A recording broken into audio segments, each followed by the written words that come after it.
2. O trabalho com o apego e o desejo. Para compreender como surge o sofrimento, pratique observar a sua mente. Comece simplesmente deixando-a relaxar, sem pensar no passado nem no futuro, sem sentir esperança nem medo em relação a isto ou aquilo. Deixe que ela repouse confortavelmente, aberta e natural. Nesse espaço da mente não há problemas, não há sofrimento. Então, alguma coisa prende sua atenção, uma imagem, um som, um cheiro. Sua mente se subdivide em interno e externo, eu e outro, sujeito e objeto. Com a simples percepção, não há ainda nenhum problema, mas quando você se concentra no objeto, nota que é grande ou pequeno, branco ou preto, quadrado ou redondo, e você faz um julgamento. Por exemplo, se o objeto é bonito ou feio. Tendo feito esse julgamento, você reage a ele, decide se gosta ou não do objeto. É neste momento que começa o problema, pois gosto disso conduz a quero isto. Igualmente, não gosto disso conduz a não quero isto. Se gostamos de alguma coisa, se a queremos e não podemos tê-la, nós sofremos. Se a queremos e a obtemos, mas depois a perdemos, sofremos. Se não a queremos, mas não conseguimos mantê-la afastada, novamente sofremos. Nosso sofrimento parece ocorrer por causa do objeto do nosso desejo ou aversão, mas na realidade não é assim. Ele ocorre porque a mente se divide na dualidade sujeito-objeto e fica envolvida com querer ou não querer algo. Com frequência, pensamos que o único meio de criar a felicidade é tentando controlar as circunstâncias externas da nossa vida, tentando consertar o que nos parece errado ou nos livrar de tudo que é incômodo. Mas o verdadeiro problema encontra-se em nossa reação a essas circunstâncias. O que temos que mudar é a mente e a maneira como ela vivencia a realidade. Há uma história de uma família de pastores no Tibete em que, em um dia cruelmente frio de inverno, era a vez do filho cuidar dos carneiros.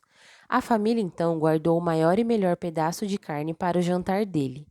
Quando voltou, o filho olhou para a comida e caiu em prantos. Quando perguntaram o que havia de errado, ele reclamou: Por que sempre me dão o pedaço menor e pior? Nossas emoções nos empurram de um extremo a outro, de excitação para depressão, de experiências boas para ruins, de felicidade para tristeza. Um constante ir e vir. O emocionalismo é um subproduto da esperança e do medo, do apego e da aversão. Temos esperança porque estamos apegados a alguma coisa que queremos. Temos medo porque temos aversão a alguma coisa que não queremos. À medida que seguimos as emoções, reagindo às nossas experiências, criamos karma, um movimento perpétuo que inevitavelmente determina o nosso futuro. Precisamos interromper as oscilações extremadas do pêndulo emocional para podermos encontrar um eixo de equilíbrio. Quando começamos pela primeira vez nosso trabalho com as emoções, aplicamos o princípio de que o ferro corta o ferro, o diamante corta o diamante. Usamos o pensamento para transformar o pensamento. Um pensamento raivoso pode ter como antídoto um outro que seja compassivo, ao passo que o desejo pode ter como antídoto a contemplação da impermanência. No caso do apego, comece examinando o que é o objeto ao qual você está apegado. Por exemplo, pode ser que depois de muito esforço você consiga se tornar famoso, pensando que isso o fará feliz. Então sua fama provoca inveja em alguém que tenta matá-lo. Aquilo que você trabalhou tanto para criar passa a ser a causa de um sofrimento maior. Pode ser que você trabalhe com afinco para ficar rico, pensando que isso lhe trará felicidade, para então ver todo o dinheiro se perder. A perda da riqueza em si não é a causa do sofrimento, e sim o apego por possuí-la. Podemos reduzir o apego contemplando a impermanência. É certo que o objeto ao qual estamos apegados, seja qual for, irá mudar ou se perder. Uma pessoa talvez morra ou vá embora. Um amigo pode se tornar inimigo. Um ladrão pode roubar seu dinheiro. Mesmo o nosso corpo, ao qual estamos apegados em grau máximo, desaparecerá um dia. Saber disso não só ajuda a diminuir o apego, como também nos proporciona maior apreciação das coisas que temos, enquanto as temos. Por exemplo, não há nada de errado com o dinheiro em si, mas se nos apegamos a ele, sofremos quando o perdemos. Em vez disso, podemos apreciá-lo enquanto durar, desfrutar dele e ter prazer em compartilhá-lo com outros, sabendo ao mesmo tempo que ele é impermanente. Então, quando o perdemos, o pêndulo emocional não fará um movimento tão amplo em direção à tristeza. Imagine duas pessoas que compram o mesmo tipo de relógio no mesmo dia, na mesma loja. A primeira pessoa pensa: este relógio é muito bonito. Vai ser útil, mas pode ser que não dure muito tempo. A segunda pessoa pensa: este é o melhor relógio que já tive. Aconteça o que acontecer, não posso perdê-lo, nem deixar que se quebre. Se ambas as pessoas perderem o seu relógio, aquela que está apegada ficará muito mais contrariada do que a outra. Se somos enganados pela vida e depositamos grande valor em uma coisa ou outra, podemos nos pegar lutando por aquilo que queremos, opondo-nos a tudo e a todos. Podemos pensar que aquilo por que lutamos é duradouro, verdadeiro e real, mas não é. É impermanente, não é verdadeiro, não é duradouro e, em última análise, sequer é real. Nossa vida pode ser comparada a uma tarde em um shopping center. Andamos pelas lojas conduzidos por nossos desejos, pegando coisas das prateleiras e as jogando em nossas cestas. Passeamos de um lado para o outro, olhando tudo, querendo e desejando. Sorrimos para uma ou duas pessoas e seguimos adiante para nunca mais vê-las. Impelidos pelo desejo, deixamos de apreciar e valorizar aquilo que já temos. Precisamos nos dar conta de que o tempo que temos com aqueles que nos são caros, nossos amigos, nossos parentes, nossos colegas de trabalho, é muito curto. Mesmo se vivêssemos até 150 anos, isso seria muito pouco tempo para desfrutar e fazer uso da nossa oportunidade humana. Aqueles que são jovens pensam que a vida será longa, e os velhos pensam que a vida terminará logo. Mas não podemos pressupor essas coisas. Nossa vida vem com uma data de expiração embutida. Há muitas pessoas fortes e saudáveis que morrem jovens, enquanto muitos que são velhos, doentes e debilitados continuam vivendo dia após dia. Sem saber quando iremos morrer, precisamos cultivar a apreciação e aceitação das coisas que temos, enquanto as temos, em vez de ficarmos procurando defeitos em nossas experiências e buscarmos, incessantemente, preencher nossos desejos. Se começamos a nos preocupar se o nosso nariz é grande ou pequeno demais, deveríamos pensar: e se eu não tivesse cabeça? Isso sim seria um problema. Enquanto tivermos vida, deveríamos nos regozijar. Se nem tudo sai exatamente como gostaríamos, podemos aceitar isso. Se contemplarmos a impermanência em profundidade, a paciência e a compaixão irão surgir. Teremos menos apego à verdade aparente das nossas experiências, e a nossa mente se tornará mais flexível. Ao nos darmos conta que um dia este corpo vai ser enterrado ou cremado, vamos nos regozijar com cada momento que tivermos, em vez de fazermos nós mesmos e os outros infelizes. Agora vivemos contaminados pela infecção do eu meu, uma doença causada pela ignorância. Nossa atitude autocentrada e nossos pensamentos de autoimportância tornaram-se hábitos muito fortes. A fim de mudá-los, precisamos alterar o nosso foco. Em vez de ficarmos preocupados com o eu todo o tempo, devemos redirecionar a atenção para você ou ele, ou os outros. Com a redução da autoimportância, diminui também o apego resultante dela. Quando tiramos de nós mesmos o foco da nossa atenção, somos levados ao final a compreender a igualdade que há entre nós e todos os demais seres. Todos querem ter felicidade, ninguém quer sofrer. O apego à nossa própria felicidade amplia-se para se tornar um apego à felicidade de todos. Até agora, nossos desejos tenderam a ser muito superficiais, egoístas e imediatistas. Se tivermos que querer algo, então que seja nada menos do que a completa iluminação de todos os seres. Eis aí algo digno para ser desejado. Recordarmos-nos sempre do que verdadeiramente vale a pena querer é um importante elemento para a prática espiritual. Desejo e apego não mudam da noite para o dia.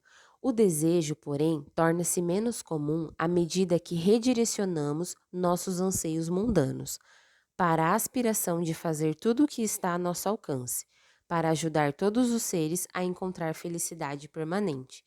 Não temos que abandonar os objetos habituais dos nossos desejos, relacionamentos, riqueza, fama, mas, na medida em que contemplamos sua impermanência, ficamos menos apegados a eles.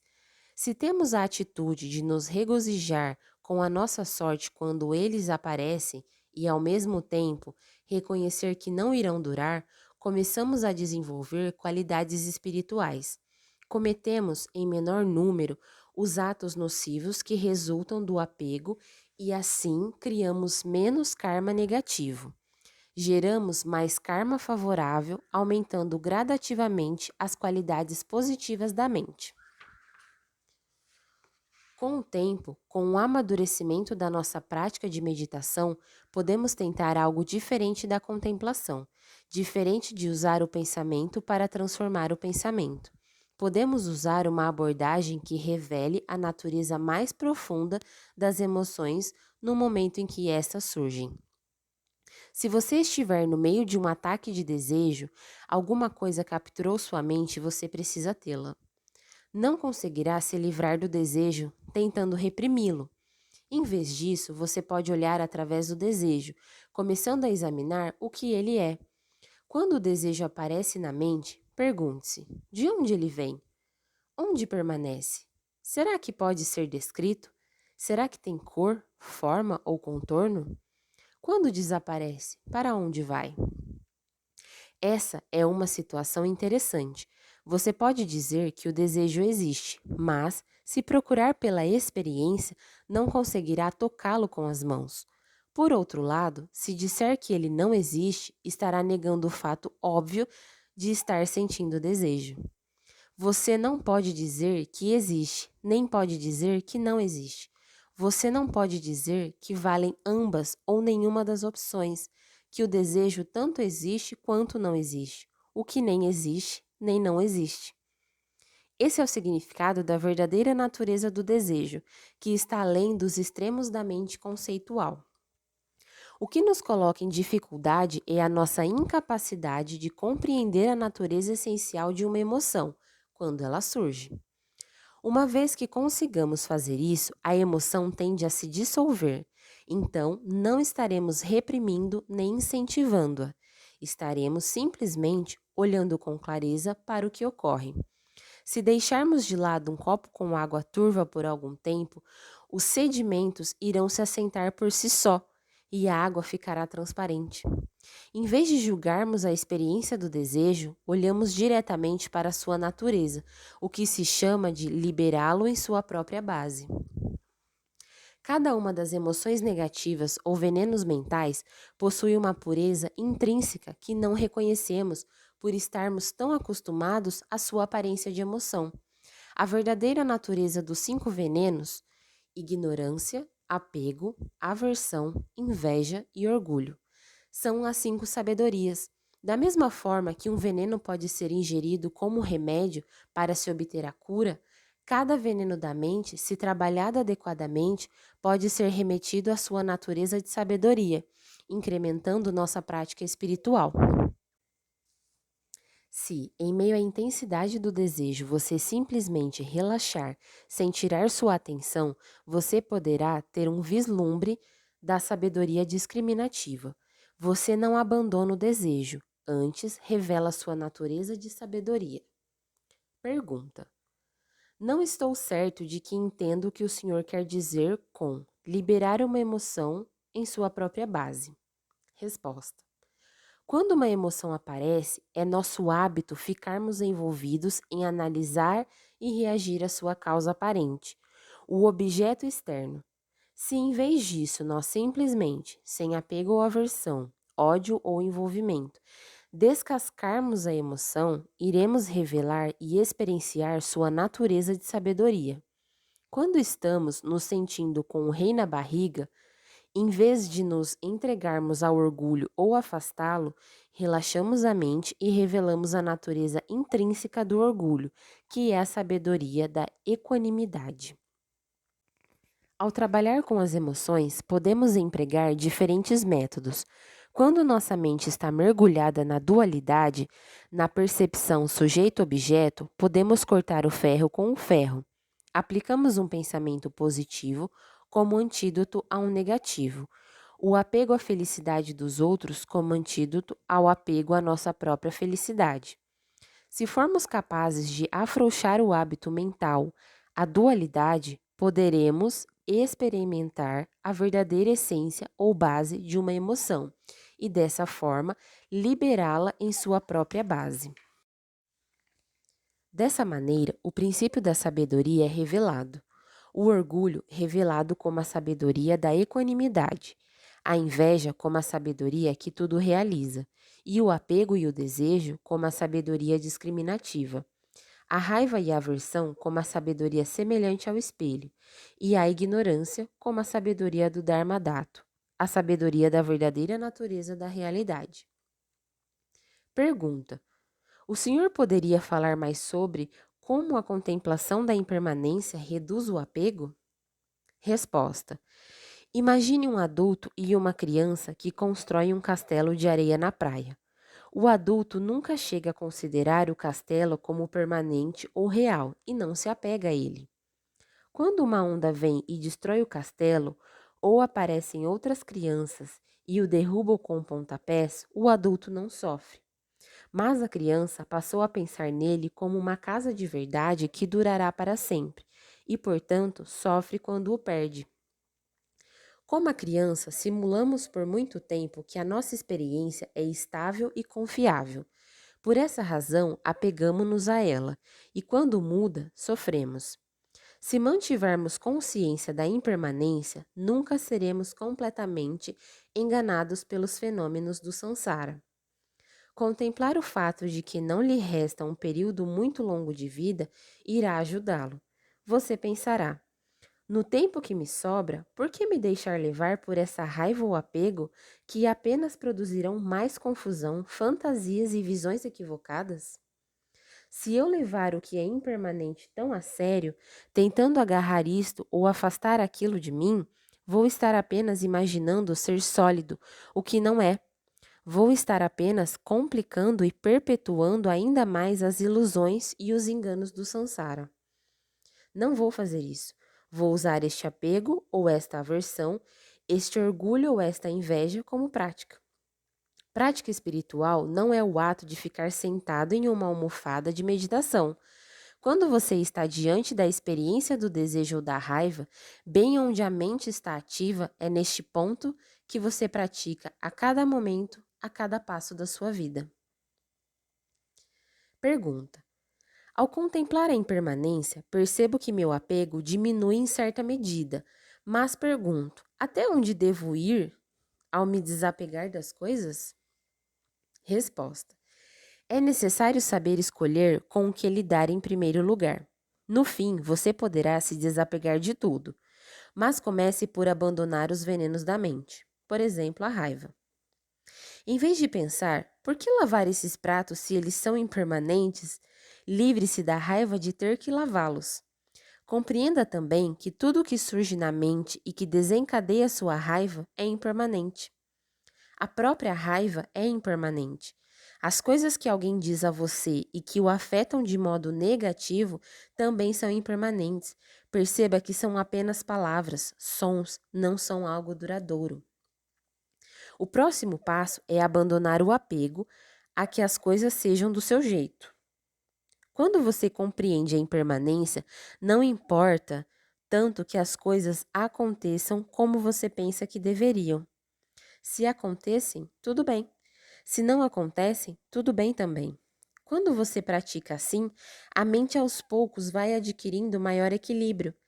Ela não é levada de um lado para o outro, conforme você obtém ou não aquilo que quer. Pergunta: há algo de errado em ficarmos alegres ou tristes, em sentirmos emoções?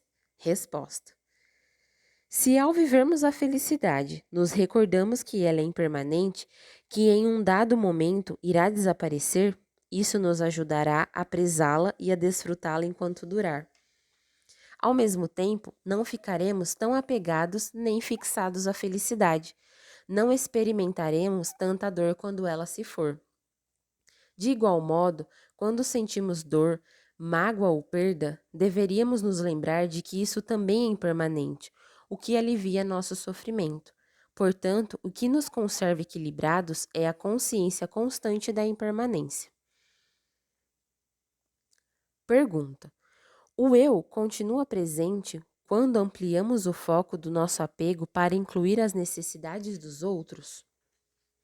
Resposta: se você estiver preso por cordas amarradas com muitos nós, para se soltar, terá que desfazer os nós um a um, na ordem inversa em que foram originalmente feitos. Em primeiro lugar, você desmanchará o último nó, depois o penúltimo e assim por diante, até desfazer o primeiro, aquele que está mais próximo de você. Nós estamos atados por muitos nós, por muitos tipos de apego. Idealmente, não deveríamos nos prender a coisa alguma, mas, como não é esse o caso, usamos o apego para cortar o apego. Começamos desfazendo o último nó, substituindo o apego às nossas próprias necessidades e desejos pelo apego à felicidade dos outros. Precisamos compreender que o apego egoísta, mais cedo ou mais tarde, criará problemas. Se você estiver apegado às suas próprias necessidades e desejos, se você gosta de estar feliz e não gosta de sofrer, então quando algo insignificante dá errado, parece gigantesco. Você se debruça sobre isso de manhã à noite, exacerbando o problema. Uma trinca em uma xícara começa a parecer o Grand Canyon quando examinada sob o microscópio de sua constante atenção. Esse foco autocentrado é em si um tipo de meditação. Meditação significa trazer algo de volta à mente, vez após vez. Se repetimos pensamentos virtuosos e repousamos na natureza da mente, isso pode levar à iluminação, mas, quando a meditação está voltada para a autoimportância, apenas produz sofrimento sem fim. O fato de nos concentrarmos em nossos problemas pode mesmo resultar em suicídio, pois podemos ficar tão tomados por nosso sofrimento que a vida parece insuportável e sem propósito. O suicídio é a pior das soluções, porque o apego à morte e a aversão à vida humana extremos podem fechar a porta para o renascimento humano no futuro. Portanto, precisamos começar reduzindo nosso foco autocentrado e nossos pensamentos de autoimportância. Para isso, nos recordamos que não somos os únicos que querem ser felizes. Todos querem. Embora os outros busquem a felicidade, pode ser que não saibam como fazer para consegui-la. Enquanto nós, se temos alguma compreensão do caminho espiritual, talvez possamos ajudá-los e apoiá-los em seus esforços. Nos lembramos que certamente encontraremos problemas. Somos humanos. Mesmo que surjam dificuldades, não devemos dar forças a elas. Todos têm problemas, muitos dos quais piores do que os nossos. À medida que contemplamos isso, nossa visão se expande para abarcar o sofrimento dos outros. À medida que a compaixão aprofunda, o implacável foco autocentrado reduz. A nossa intenção de ajudar os outros e a capacidade de fazer isso aumentam. Se estivermos com o corpo doente, é recomendável ficarmos apegados ao remédio que irá nos curar. Uma vez que temos sarado, porém, esse apego precisa ser cortado. Caso contrário, o próprio remédio que nos curou poderá nos deixar doentes de novo. Agora, para cortarmos o apego a nós mesmos, usamos como remédio a atitude de nos apegarmos a criar benefícios para os outros. Empregamos o apego para transformar o apego. No fim, para alcançar a iluminação, o apego em si precisa ser cortado. Pergunta: como podemos mudar nosso hábito de nos fixarmos nas experiências passadas? Resposta: nenhuma experiência dura muito, mas a sustentamos com nossos conceitos e emoções. Nos agarramos a ela, revolvendo-as em nossa mente. Quando isso acontece, é preciso mudar a direção de nossos pensamentos. Se percebermos que nos fixamos no fato de alguém nos ter feito mal, voltamos a mente para a compaixão, pensando: ele pode ter me ferido, mas, perdido nas projeções da mente confusa e iludida, na verdade, em vez de se beneficiar, ele se prejudicou, contrariando seu próprio desejo de felicidade. Também voltamos a mente para a impermanência. Embora alguém tenha nos elogiado ou nos culpado por alguma coisa, suas palavras foram apenas como um eco. Como tudo mais, palavras vêm e vão. Reconhecendo sua impermanência, damos menos solidez a elas e as esquecemos mais facilmente. Dessa maneira, mudamos o hábito de nos fixarmos nas experiências passadas. Não é suficiente direcionar a mente apenas uma ou duas vezes. Precisamos fazer isso centenas de vezes. Seja qual for o poder dado aos pensamentos do passado, precisamos redobrar o poder do antídoto contra eles.